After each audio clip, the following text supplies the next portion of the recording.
In this tutorial, let me show you how you can save text on the iPhone.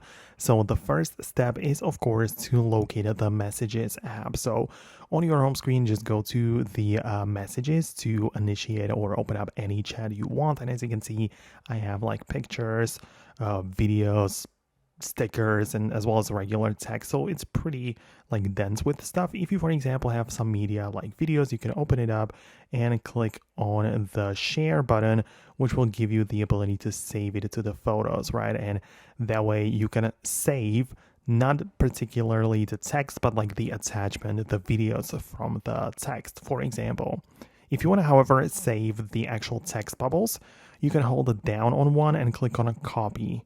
And in that way, you can copy the text of that message, which you can then paste, for example, into the notes. If you create a new one, you can definitely paste it in there. Just make sure you tap it properly and actually click on the paste button in there. But that's how you can copy and paste, the content of the messages.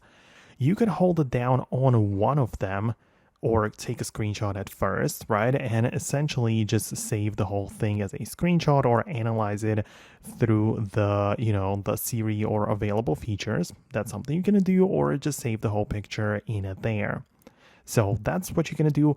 But as I said, you can as well do some other stuff. Like if you want to make sure that the messages are kept, you can go to the settings, apps, and messages. And if you just want to make sure that the messages stay on your device and don't get removed automatically, find the section which says message history. And you can decide to keep the messages forever stored on your phone, or decide to choose the 1 year or 30 days, which is like the interval or time period after which the messages will be gone.